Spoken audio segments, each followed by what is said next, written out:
What we have here is a Corby 7700 trouser press, and while a very useful device to avoid ironing, unfortunately these things deteriorate over time, and to compound the problem, they're really not built to be serviceable. So here what we have here is basically the inside heating, the covering on the heating pad is essentially deteriorated. It's literally falling apart, creating a complete mess. And if you're watching this, you probably did the same thing I did. Searched online to try and figure out how this material, this pad here, can be replaced. However, having inspecting the unit, you'll see these rivets. So this pad is tucked underneath this rivets. The mechanism itself to secure the outside piece in is part of the spring mechanism, which is difficult to get to. So in general, it does not, there are not very many success stories about how to repair or really just replace the pad on this unit, which is really unfortunate because it seems very simple to have a detachable heating element cover so that it can be replaced. So I'm going to try and replace this. Now I'm also going to try and do it without removing this hinge. I'm going to try and do it by removing the base here and sliding this out to get access to the pad itself. Apparently there's one screw here with a tension bar to hold this side in place. All right, so we'll start by simply unscrewing this piece here. Okay, and basically when I get this off, this tension bar pops out like so. But now at least I can remove the back to it. And if you take a look at this, you can see that the material is basically deteriorated and just kind of really peels off very easily. And it is quite messy. So there's looks like some particle board backing, and it appears to be attached with some type of glue. All right, so basically next I'm just going to peel this off. I'm going to clean it up. This is just awful. Look at this.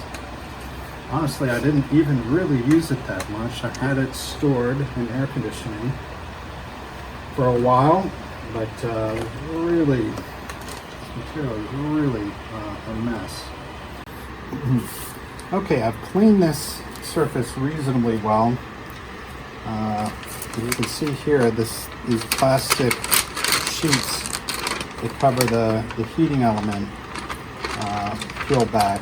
And while there's still some residue on it, I've cleaned it about as good as I'm willing to do at this point.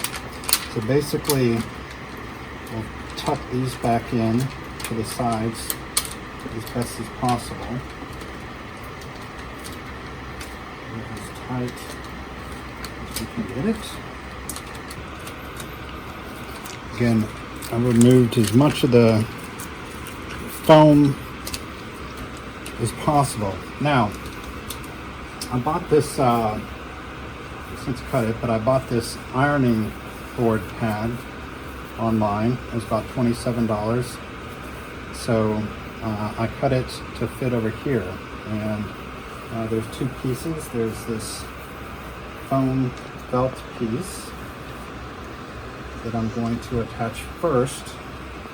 And I'm going to do it using a staple gun, but I'm going to be very careful not to staple where the heating element is. So I got about 3/4 of an inch on each side that I feel comfortable stapling, and then about 3 inches at the end and about another inch at the top.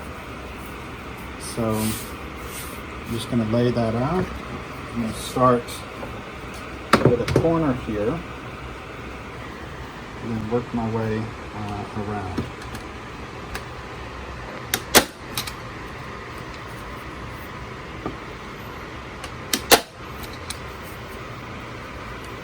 I'm leaving about a 1/4 inch gap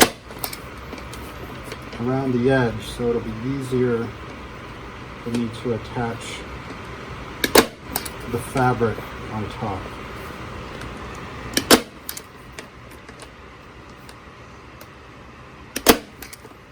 Okay, so I've laid the padding, the backing for the ironing board cover. I've left about a 1/4 inch around the perimeter, and that'll allow me to more easily tuck in the fabric that goes on top. So I've cut this pretty much to fit with about a 1/4 inch extra on either side.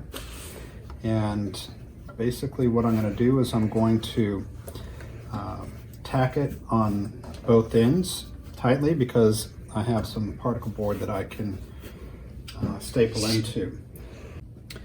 This piece here is on a hinge. I'm just gonna clamp it back a little bit because I have a little bit of particle board I think I could staple into, and I'm gonna glue it as well. I'm gonna start at this end.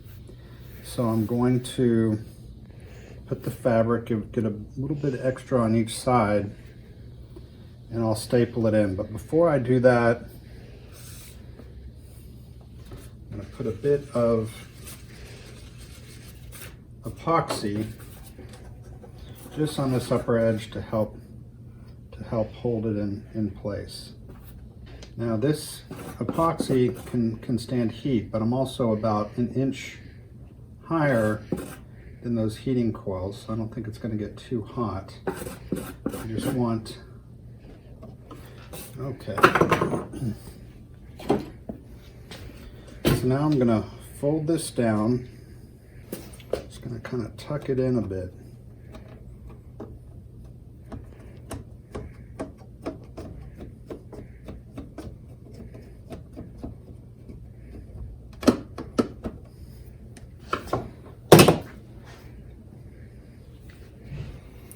I'm going to make sure it's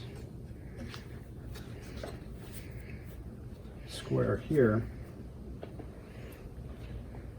Now that I've tucked it in a bit, I'm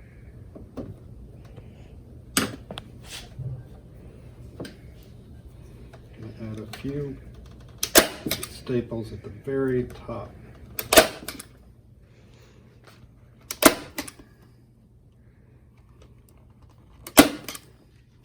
You're not going to even see these staples because this plastic piece will pull back and cover those staples up. But I got a nice firm tacking in there. And then on this end of it, see, I have plenty of room here on the particle board. So I'm going to smooth this out as best as I can.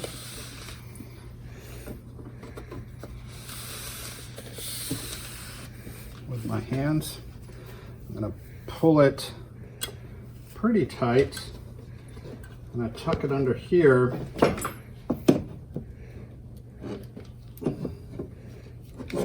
Then I can staple it to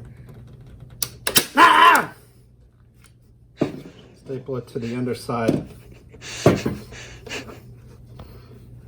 down here. Just pull it nice and firm.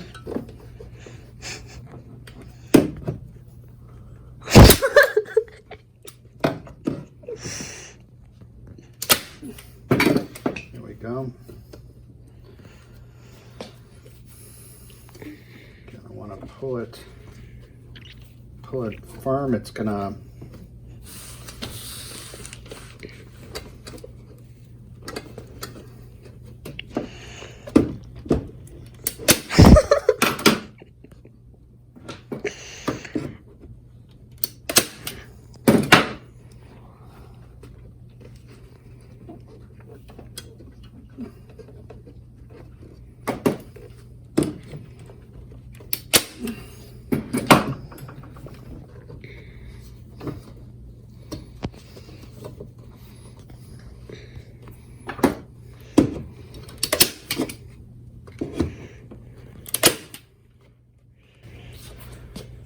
Now with that done, finally I'm going to use a knife to basically tuck the fabric in the side here. It doesn't have to be a super sharp knife like this. So maybe a screwdriver will work as well.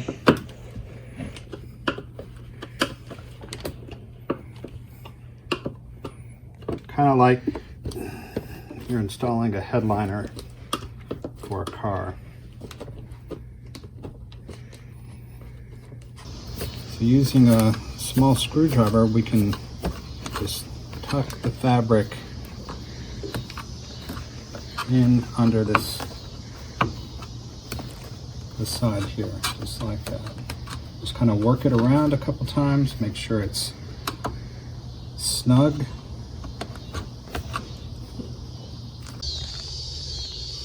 Okay, this next part's going to be a bit tricky. It's reattaching the outer panel. Just drop it in here to line everything up. This hinge attaches to here.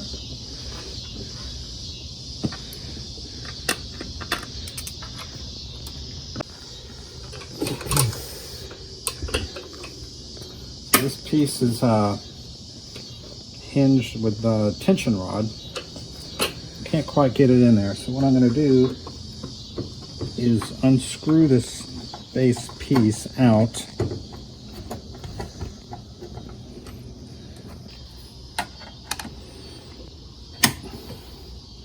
I'm going to pry this out just enough to get that tucked in there.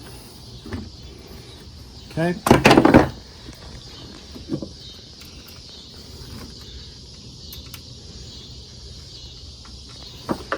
Now just reattach the screws like this.